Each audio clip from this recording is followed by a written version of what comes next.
Hey everybody, thank you so much for joining us today for the Farewell Lazelle mini comp.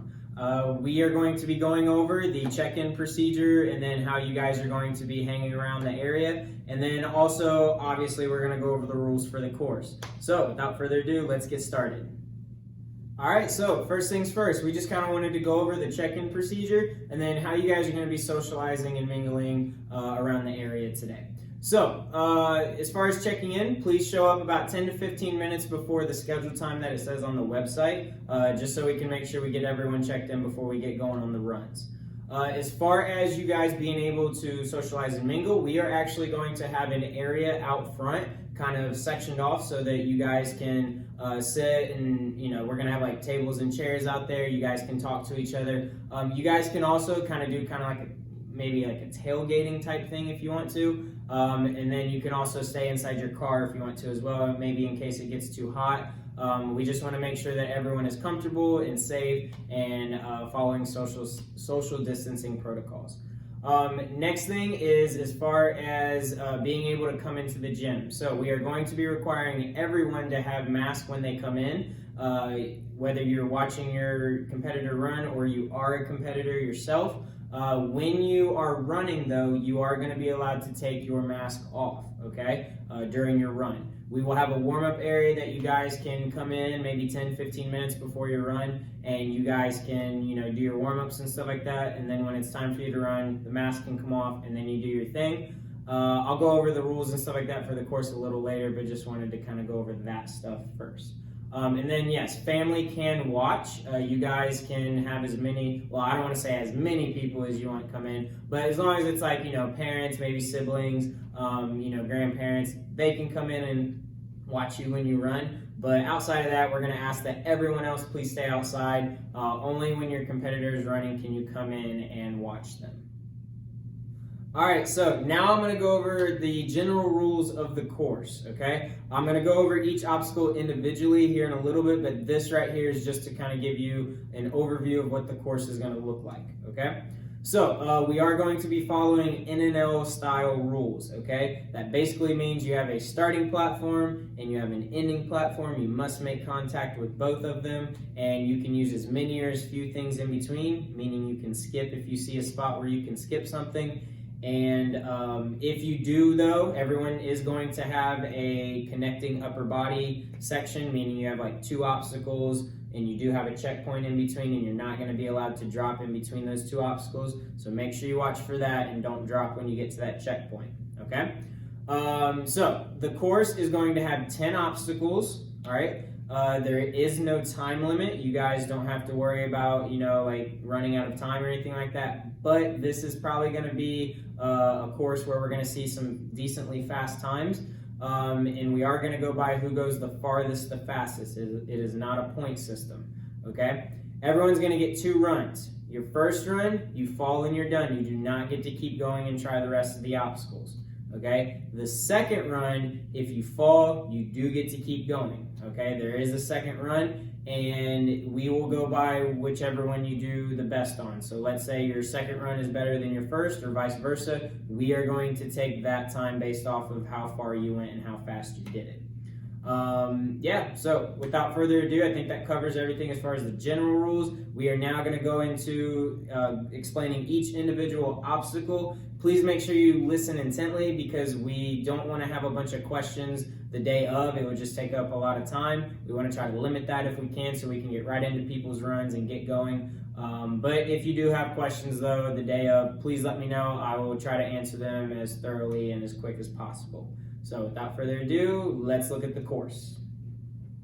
All right, so this is the Preteen course. Starting on the stone here for the first obstacle, you are trying to get to that red mat right there, okay?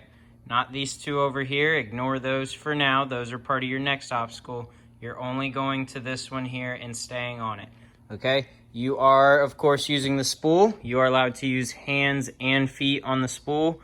Any way you want, stone to red mat, only using the spool.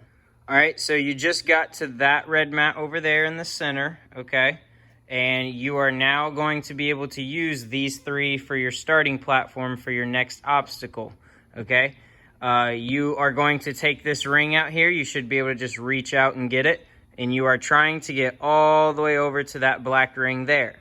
Your landing platform is that white mushroom right there that's kind of hiding behind the purple box. If we were to name this obstacle, maybe it's hide and seek. I don't know. Anyways, basically going from the red mats, using that ring and that ring there, getting to that white mushroom. You are not allowed to use that purple box. If you graze it going by it, or like going for your dismount, that is okay, but you are not allowed to use it, kick off of it, push it, anything like that. If you do that, I will warn you the first time. If I think it helped you though, I will call it a fail, okay? And you are allowed to use your feet on the carpet wall. Forgot to say that. Use your feet on the carpet wall, hands obviously only on the rings, and get to the mushroom.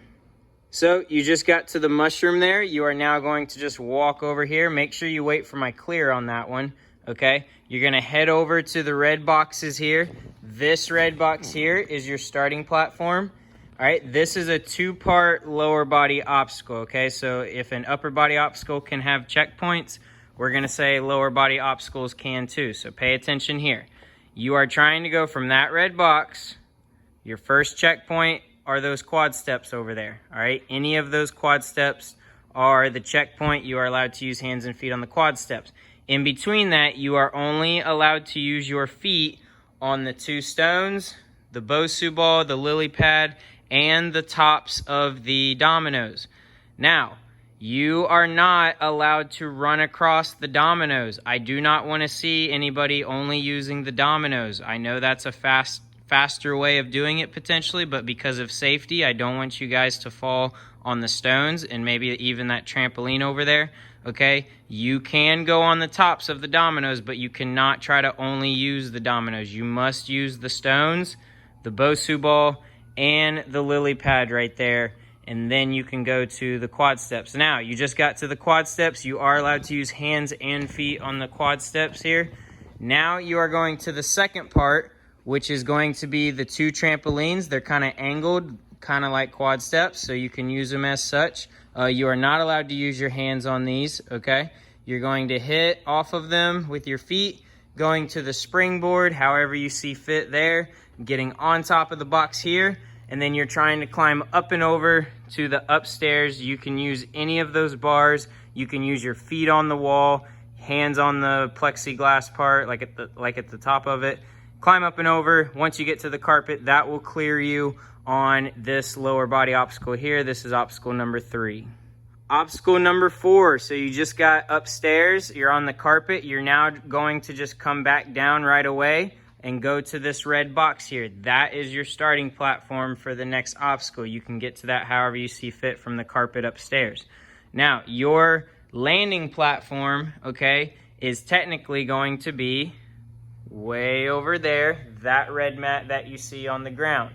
Now, this is a two-part obstacle, kind of like the lower body one that we just went over earlier. Okay, so it's 2 obstacles in one.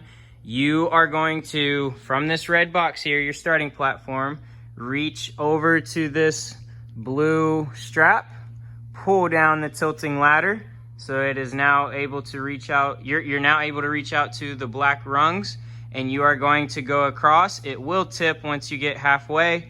All right, if you've ever tried this before, it's been set up at the gym for the last week. All right, once you get it to where it tilts down, I'll show you pretty much where it's gonna be. When it tilts down, it's gonna be about right there. And then you can make your way to that red ring, then to this ring here, then the ring, then the trapeze bar. Now, this is NNL rules, meaning you can skip. So you can skip any of those black rungs. You can skip the red ring, the white ring, and this white ring here, but you must use this trapeze bar, okay? That is your checkpoint, kind of like the quad steps from before. This is your checkpoint. From here, your second obstacle right here is going to be to use any of the following: the trapeze bar, the ring, and the infinity ledge to get to that red mat I talked about earlier, okay? So, just to clarify once again, starting on this red box, pull down on the blue, go across the black rungs only, no purple. You may use these 3 rings to get over to the trapeze, and then from the trapeze, you must get to that red box, or I mean mat right there, and you can use that ring and the infinity ledge, and that is it. You cannot use any of these bars on the bar setup for any of this.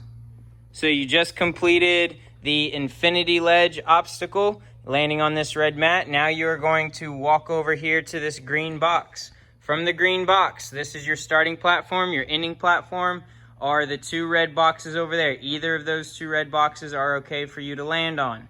All right, you are only using these 3 rings, okay? Hands only, starting from the green box, rings, straight down, getting to the red boxes here. It's a pretty straightforward obstacle. We will move on. So you just landed on these red boxes right here. Next, you are going to jump out to the trapeze bar right here, and then you are going down this pipe alley here. So you have the trapeze bar first, then you have a pipe that cannot spin. It is attached to the eye bolts, so therefore it will not spin on you. The second one, however, it just has the straps around it, which means it can spin, okay? So maybe think about approaching that differently. You don't have to, okay? You just have to get to that purple box there, only using your hands only obstacle, trapeze bar, pipe that cannot spin, pipe that can spin, keeping your hands in between the straps, getting to that purple box. You can touch this blue mat right here. It's just there for safety so you don't crash into the warped wall, but you cannot touch this mat or obviously that mat there.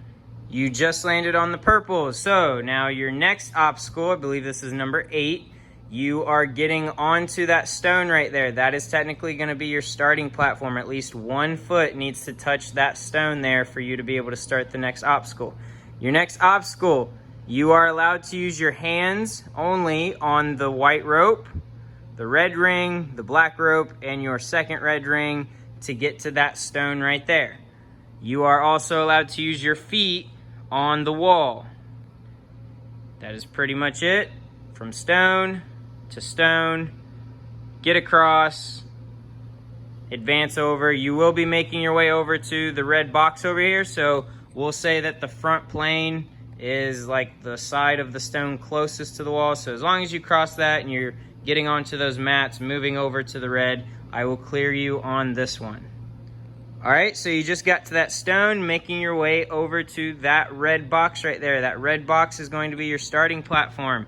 Next up is the alley in the upper body chamber. So this one has a lot of different holds. You're gonna start with the T-ledge, you're gonna make your way down. You can use as many or as few of these as you can. And you are trying to get to that gray box right there. It's pretty simple. Obviously, don't use the eye bolts. If you do, I will warn you. If I think it helped you advance, I will tell you to go back 1 hold, all right, or disengage from it going back, and then you may advance forward. Just try not to use those so that doesn't happen. Obviously, no straps. Use as many or as few as you want. Get to that gray box. So you just finished obstacle number 9, getting to that gray box from the different holds in the upper body chamber, okay? Now you are doing the 12-foot warped wall. As you can see, the mats have been moved out of the way. We will make sure as you are doing the upper body chamber alley here, we will make sure that we move the mats out of your way, and then you will get as much run up as you want to that cheese mat right there, so just a little bit past the orange line. And you are going to make your way up, trying to get to the very top of the warped wall. All preteens have to get to the top of the warped wall, okay? If you get to the warped wall, please pay attention.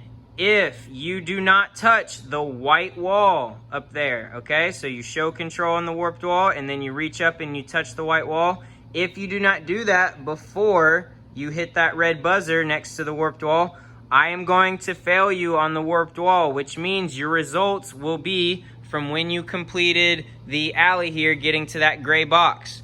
I will say it again. If you do not touch the white wall before you reach over and hit the buzzer, this will count as a fail. You do get 3 attempts on the warped wall. So let's say you don't make it. You just run back, as much run up as you want once again to that cheese mat, and then you go up, get to the top, touch the white wall, hit the buzzer, and you will have completed the Farewell Lazelle mini course.